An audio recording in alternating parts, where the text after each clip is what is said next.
Welcome to Healthcare du Jour, where we dish up and digest the latest in healthcare. For the next 30 minutes, sit back as we bring you insight, commentary, and discussion on trending topics to the table, all expertly served up by our host and his guests. Healthcare du Jour is brought to you by Carium, the telehealth platform enabling healthcare's digital transformation, helping you care for people within the fabric of their daily lives. Now here's your host, Matt Fisher. Welcome back, and thank you for joining as we dive into the hottest topics in healthcare.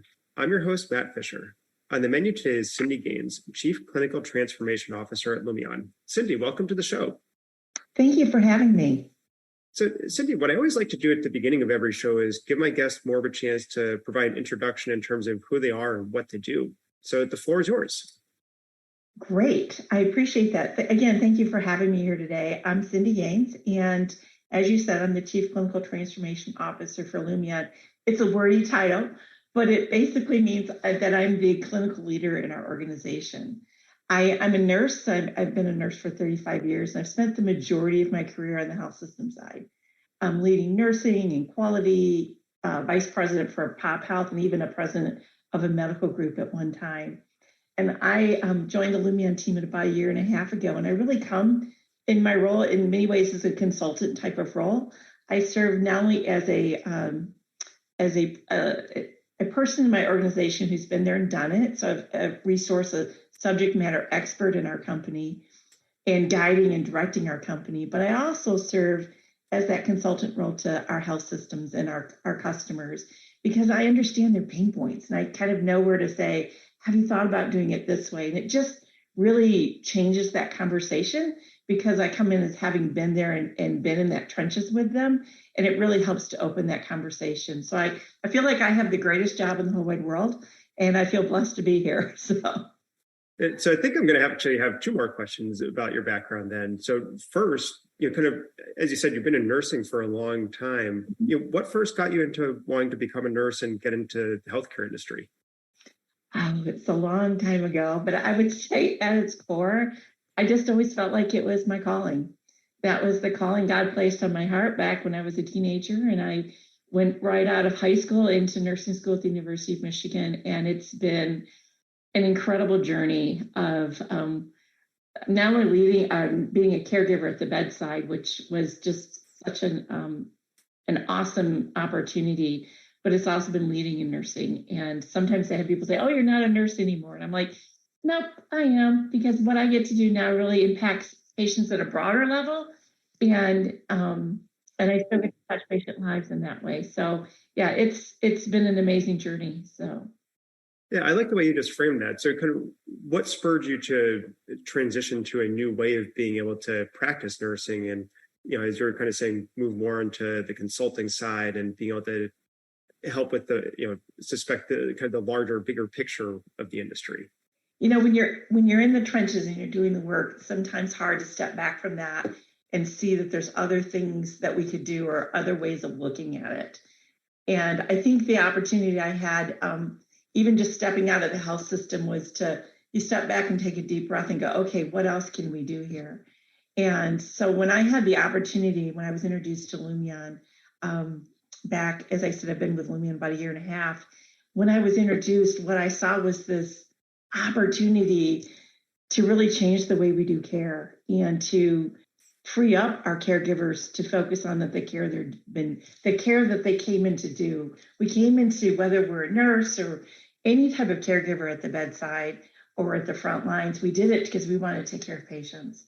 And too often we've kind of buried ourselves over the years in a lot of things that need to get done, but they actually kind of take away from providing care. And what I saw when I came to Lumeon was, we can do something different and we can make it easier. I'm so in. Let me become part of this. So I think that freedom to step back has really helped me to see things in a different way. Yeah, and when you're talking about being able to free up the caregivers and the clinicians and allow the clinicians to refocus and re-energize on what they want to be doing, what does that actually mean? What are you focusing on?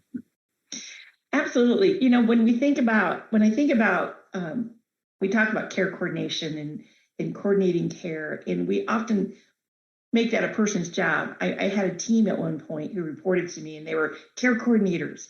And they were out there working with patients and coordinating their care and doing things, but we threw people at it. And that's kind of what we have done over the years of, there's a new rule that says we need to call somebody 24 hours after they've been discharged, give it to somebody to do. Or give that to this person to call, give that this person to mail that. We're constantly putting things on our team to make it more personal, to improve what we're doing with our patients. But what I would say is it's really difficult to scale. We have put so many things on our teams to do. We've actually burdened them down with all these things. So on my list is all the people I need to call, and it's all the people I need to send this fax to, and I've got to send this medical record here, and I've got to follow up with the lab. And we're doing all this follow-up, but we lose sight of there's a patient right there who needs our care. And we don't want them to be another task on our list. We want them to be the focus. So when I talk about what I would say is care coordination is kind of broken because it's human focused and difficult to scale. And so we really have talked about in Lumeon about care orchestration and how do we take some of these tasks off. So a physician said to me, mundane tasks. Let's take those tasks off of them, give that to automation to do. And again, giving back time to the caregiver to spend with the patient. So can you kind of maybe walk me through what a care orchestration model would look like? Because as you said, it's absolutely having to handle all those mundane tasks is definitely overburdening and driving a lot of clinicians, whether you're talking physicians, nurses, or others, away from care delivery. So let me give you a real example, and it really I think sums it up well. And think about being scheduled for surgery. When you get scheduled for surgery, typically you're getting a phone call from some nurse who's calling you to do an intake. We're calling you because you've been scheduled for surgery, and I have all these questions I want to ask you. And then I get those questions answered, and I'm entering that into the medical record. And then I'm taking that information, I'm consulting with the provider to say, what labs do we want to do? What's the risk level of this patient? Are they high risk? Are they low risk? And we're all pushing you through basically we have a process to get you ready for surgery, that pre-op process. We're pushing you through our pre-op process. Now think about approaching that a little bit differently. So when I talk about orchestration, is the patient scheduled for surgery, and that order sends a signal to Lumeon that says, patient's been scheduled for surgery. And we send the patient their intake question to do themselves. So when they fill out their questionnaire themselves, and then we write that information to the EMR. And then we can even risk stratify the patient based on their information that they've given us. And we can say, oh, this is a low risk versus a high risk patient. And what we've done, and just that little bit there, and that's just a very short snippet of that, is you take something that was a 30-minute call that a customer did with every patient, and it's common across our country. People either do it in person or on the phone. You just took a 30-minute call out. And what you did was you got that same information. You got it written into the EMR. No one had to write it in. And now the staff you got high risk and low risk. The low risk patients can continue to move through in a digital fashion. We're kind of comfortable with automation. We're kind of comfortable with digital, but that high risk patient or that patient who needs more help, you just freed up nurses to spend more time with that patient and give them the time that they need. Because what we do today is we kind of treat everybody the same. And when you treat everybody the same in a process, nobody gets their needs completely met. Because one person is going to get too much. I don't need this much contact. Another person who needs more help doesn't get it. What we do is say, hey, let's free you up, spend more time with that patient who needs more help, and let the patient who needs less help move through automated. Everybody's getting to the same point, but they get through in the fashion that's more personalized to them. And that's pretty powerful. With one customer, we freed up we gave them 66% efficiency in that process. Imagine that. We freed up 67% of their time spent with more patients. And that is pretty amazing. Yeah, and kind of as you said, by allowing the patients who need the lighter touch to follow through more of the automated course, I think we're also saying this, it then allows you to have more of that in person or direct contact with the patients, where maybe they have more questions or they need more just direct interaction. So it's, even though you were saying like you can't run everyone through the same approach, which is, I definitely agree with that. You're starting from that same approach for everybody, but then you're branching a lot more quickly. Yes, you branch based on the patient need. My own father was, he spent the last 20 years of his life blind. And I've had people say, well, this won't work for everyone. No, it won't. You're absolutely right. But here's what does work. My father, who was blind, who wouldn't have been able to do the form himself, what he has is he has someone who can work with him to get that same information, to get him to pre-op, but he gets a lot more attention because that's what he needed in that process, which is what you want in this. You want him to have that more attention, and it freed him up to have that. And that's what we need to do, is give people what they need instead of giving everybody exactly the same. And I don't know if you have any data around this, or maybe just a gut feeling on it, but when you're presenting the information to individuals to complete on their own, through a survey or other kind of presentation of the questionnaire or the whatever information you're trying to gather, do you think you end up getting more accurate or more information than you might when someone's just trying to quickly get off the phone or get through a visit, and answering questions in person that way? It's a funny question when you ask it like that, because what we're saying is people will be dishonest. And I think inherently people are honest. And I actually think people are a little more honest when they answer the questions themselves.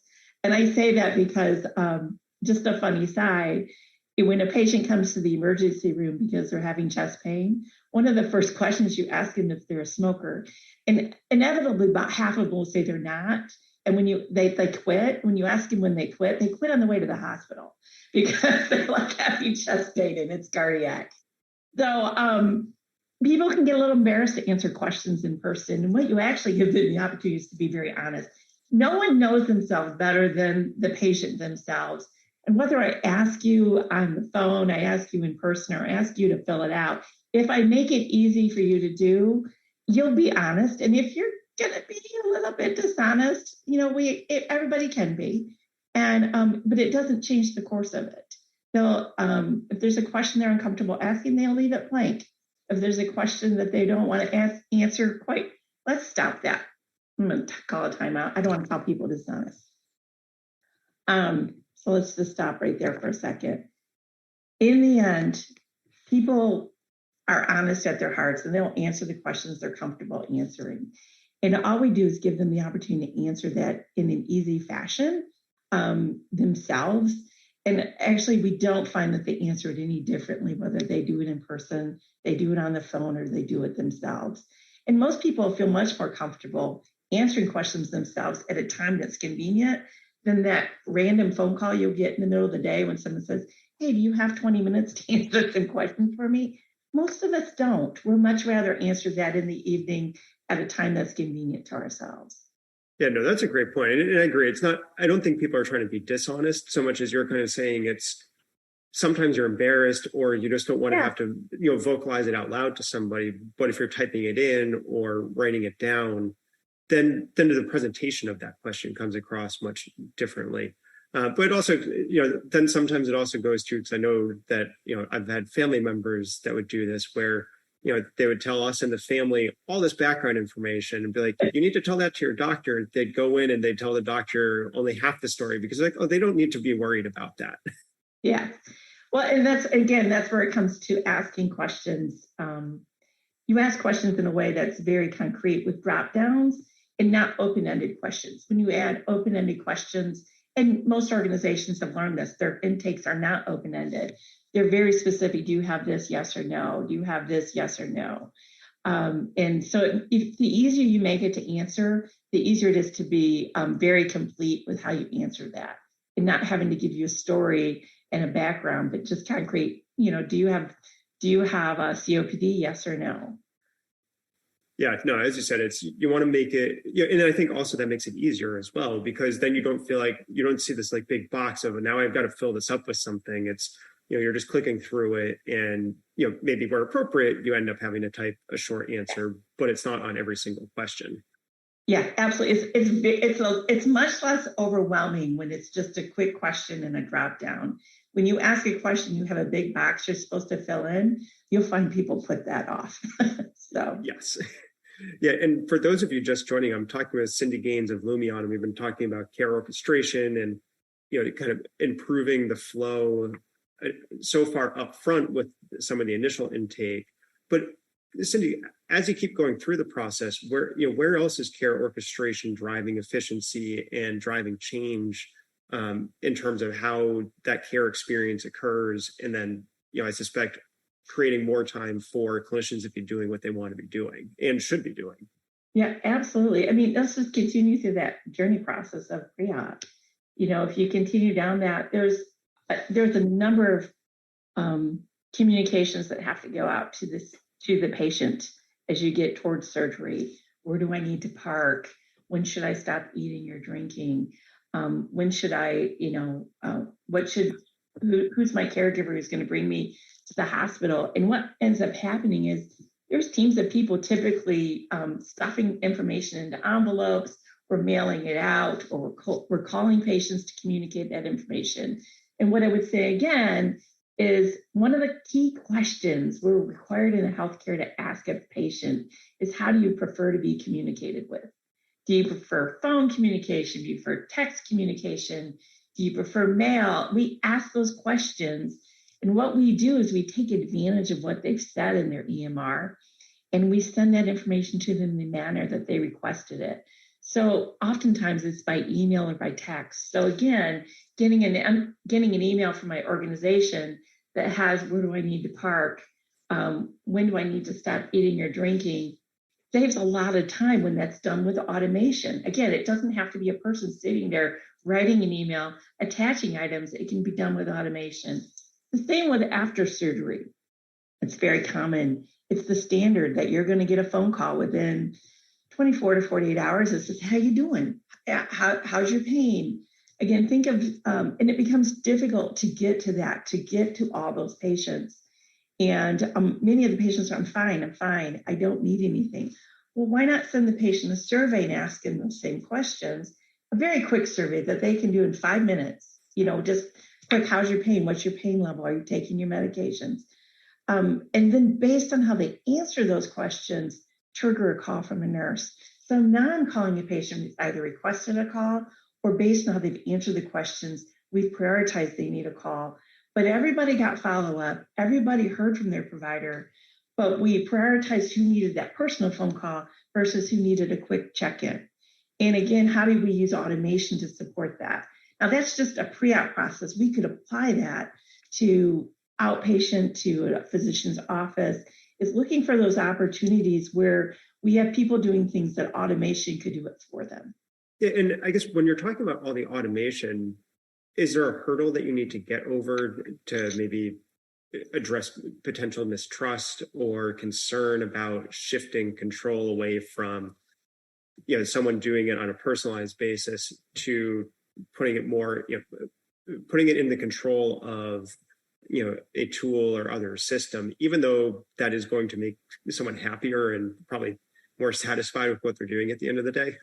Yeah, it's funny. It's kind of a double-edged sword there the way you ask it, because there's people who say, well, does it cause the patient to not trust it as much? And actually, what I would say is, in many ways, our patient population, I was wondering when healthcare is going to catch up with some of the automation. We've kind of gotten used to really banking ourselves at our ATMs and checking ourselves in at airports. We've gotten used to this throughout our life, and yet healthcare does a lot of, I'm cold calling you. I'm calling to see if you'll talk to me today. I'm following up. And what I would say is our patient population is ready for it. They're kind of waiting for us to catch up. And so I think they're ready. I would say in some ways the trust is more on the health system side. And that there's a fear, I think, of automation, because automation, when you think of it, it really comes out of manufacturing.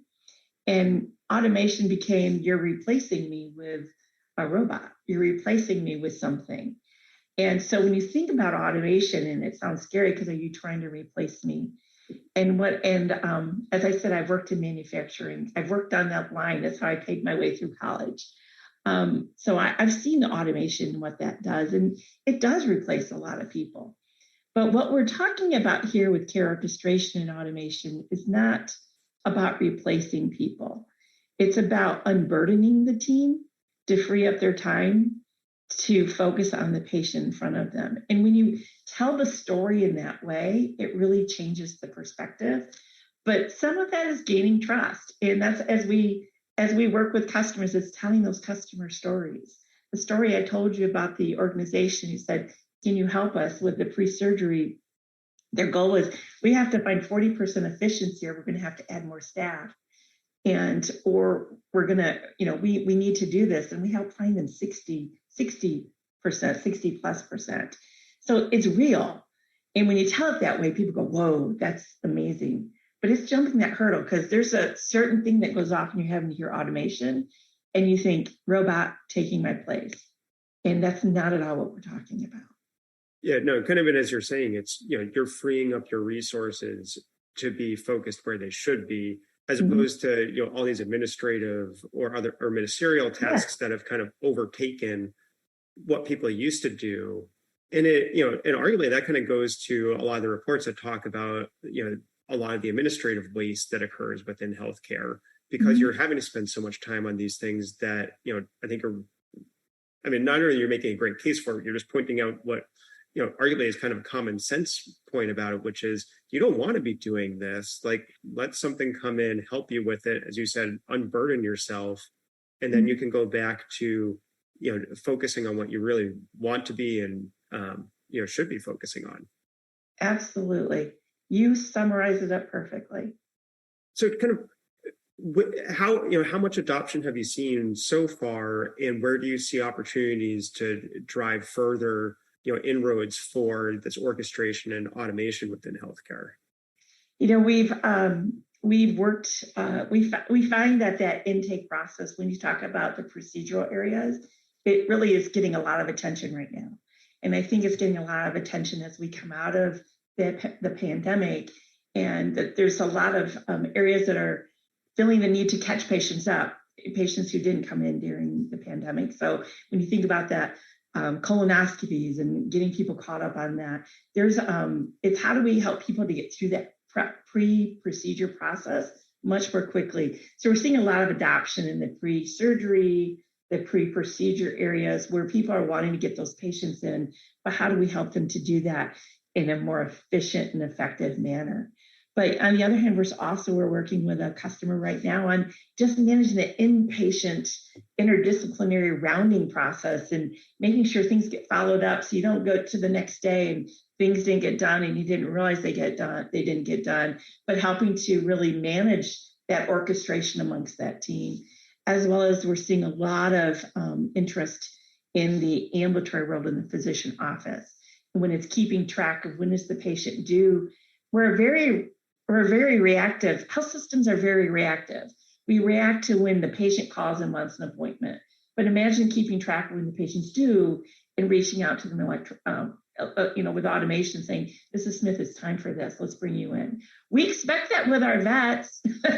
We expect that we're kind of these, we get a call from an animal hospital, so your animal's due, and we don't think anything of it. But again, what I would say is in health systems are very challenged. Okay, I'm going to stop that for a second. I'm going to leave the vet part out of that. Okay. I don't want to sound like I'm comparing to animals. But in the ambulatory world, where we want to keep track of patients and when they're due for care, we're proactively pulling them in and managing their care so that we're managing their gaps in care, making sure that we're meeting their needs and supporting the teams to do that so that they don't have to keep track of those things. Using, again, automation to support the team so that when the patient comes in, they're ready for their visit. You have everything you need to do the visit. And then following up with the patient after the visit, whether that's making, through automation, making a referral to a care manager related to their diabetes, or sending them educational materials, or even keeping track of the patient even reporting on maybe their fasting blood sugars for the next month. It's using automation to do that. Why does someone have to pick up the phone every day where we could send a message to the patient, they could enter something, and it comes back to the practice. So I think what we're seeing is it's just an interesting time as we come out of the pandemic. We were short-staffed going in, we're much shorter coming out. There's been a lot of healthcare workers who have opted out of it's time to retire. And so we find ourselves, I think, this unique need to see how do we orchestrate kind of across all of our healthcare settings. Yeah, no, I think you're right. Tying it to the fact that there is that ongoing staffing shortage with really no line of sight to be able to fill in or even get us back to pre-pandemic levels of staffing, it's going to be even more important going forward to have appropriate tools and support structures in place that allow one person to do more with more impact. Yeah, it's funny. I've implemented a lot of software over the years, and a lot of it was needed. I mean, closed loop medication administration was a really important thing we needed to do to improve the safety of medication administration, to prevent errors. But it did make it easier to pass meds. Because now I come in with my computer and I've got my wand and I've got my locked med box, and I'm doing it all in front of the patient. And it's made it much safer. It didn't make it easier to do. And no different than the EMR. The EMR, we all had to implement the electronic medical record, but that computer's actually become a physical barrier in some ways between the patient and the caregiver. When I was president of my medical group, one of the most common complaints I had was everybody's looking at the computer and they're not looking at me. And what we need to look at is, and I think that's what drew me to Lumeon, was that it was a software that wasn't a physical barrier between the patient and the provider. It was about taking some of the barriers away. It was about taking some of the burdens away and getting that provider closer to the patient. And again, I think that's our opportunity right now, not introducing one more thing that I've got to manage, but actually taking things off my shoulders so I can manage the patient in front of me. Yeah, no, you said that very well, which is, as you said, it's not just about improving a process or making something more efficient. Anything can do that, but if it's not doing it in a way that makes you want to use that tool or solution, or makes it easy to use the tool or solution, it's not going to happen. So it's, you can have the best thing in the world, but if you don't make it easy to get into it, then you don't have, a solution that's going to be workable. But Cindy, as we're almost at the end of our time, I've got a final question, which is, what has you most optimistic about the direction of the healthcare industry? Most optimistic. What makes me most optimistic, I think, is it's just the fact that people are really ready to try something different. So often over the years, I've heard people say, oh, we can't do that. We tried that before. That won't work. Oh, you don't understand. And what I see coming out of the pandemic and in the current environment is a hunger that people are ready. They're like, we can't keep doing it the way we've done it. And there's this openness that I haven't ever seen before in my career, where people are like, what can we do different? How do we do this different? And I think it's an opportunity that will move us to a better future. But I think it took something really difficult to get us there, because we were very vested in the way we've always done it. And that's just the history of healthcare, and we've built our infrastructure. We're very proud of it, but it's time for us to think about how do we do things differently. And I think people are open to that for the first time in a much broader way. There's always been leaders who are open to it, but where you have really kind of the mass behind you saying it's time. And that makes me optimistic that it's time for real change. And that's where, to me, the opportunity for care orchestration and thinking about tools to support that is, it's kind of our time to do that. Yeah, no, I very much like that hopeful tone. But as I said, believe it or not, we are already out of time. I want to thank my guest, Cindy Gaines, for a great conversation today. Thank you for having me. And thank you to everyone listening. Keep the dialogue going and connect with me at #HCDEJURE. I'm Matt Fisher. Until next time.